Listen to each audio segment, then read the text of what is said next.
In Kenya, a security crackdown is underway as Kenyan authorities target terrorists and their alleged supporters. The raids follow the Somali militant group Al-Shabab's deadly shooting last year in a Nairobi mall. But in the face of the crackdown, even ordinary members of Kenya's Somali community are feeling unwelcome. Many of them say they have had enough and they are going home, as VOA East Africa correspondent Gabe Joselow told me when we spoke. Why are we seeing Somalis leaving Kenya? It's all the result of this major security crackdown that was launched by the Kenyan government in the first week of April.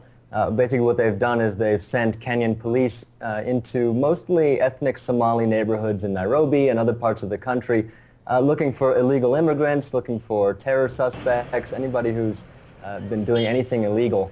And the idea is it's supposed to be in reaction to some of the sort of attacks, grenade attacks and others that we've seen in the country in the last couple of months.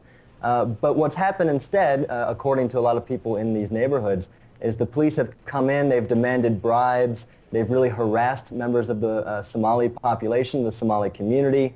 They've been stealing or sometimes destroying property. And a lot of Somalis just feel completely abused and completely threatened by these operations. Ifra Osman has just returned with her daughter and baby son after 6 years in Nairobi. She says she had had enough of what she described as constant police harassment. I took a decision after they knocked on my door at 1 o'clock in the morning.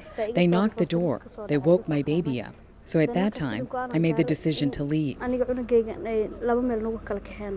And what are they finding when they do return to Mogadishu? Because the city has seen a lot of unrest, a lot of instability. So what happens when they go back? There's no doubt that there's still a huge problem with insecurity in Mogadishu. We see a lot of sporadic bomb attacks that are launched by members of the Al-Qaeda-linked group Al-Shabab, mostly targeting government institutions or foreigners.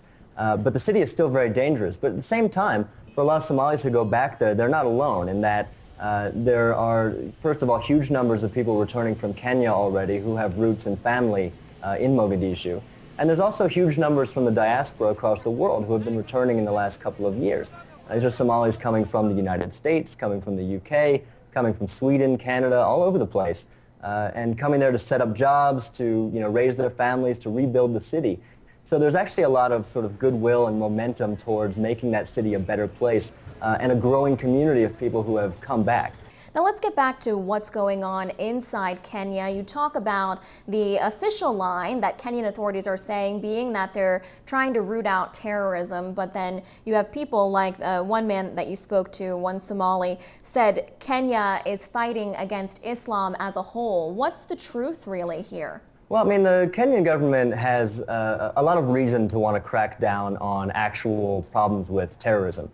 We've seen just in the last week, we've seen some really coordinated attacks that have caused sort of massive casualties. It's destroyed the tourism industry. It's threatened the entire economy of the country. So the government, is right in wanting to do something. It's really the execution of this program that's been a problem, and that's why you get the perception that it's targeting one community or another. And it seems on the ground that the majority of people who have been arrested, who have been detained, who have been held in these concentration camp-like environments, have mostly been ethnic Somalis. So it's easy to see how that perception that this is a war against one person has developed. What is life like for Somalis in Kenya? Well, it depends on which area you're in. In Nairobi, for instance, Somalis here, a lot of them control a lot of the major businesses around here. They own property, they have stores. There's a section of Nairobi known as the Eastleigh neighborhood, which is also known as Little Mogadishu, which is really kind of like a booming business center. So Somalis, a lot of them also, I should say, there's a difference between Somalis who have come directly from Somalia and now are living in Kenya, and those who are what we'd say ethnic Somali. It's more of an ethnic identity. Some of them have been here since before Kenya was Kenya. So, Somali community, it's an interesting segment of society here, in that they're on one hand marginalized socially, but at the same time have a lot of economic control and growing political control. And our thanks as always to VOA's Gabe Joselow for those insights from the ground.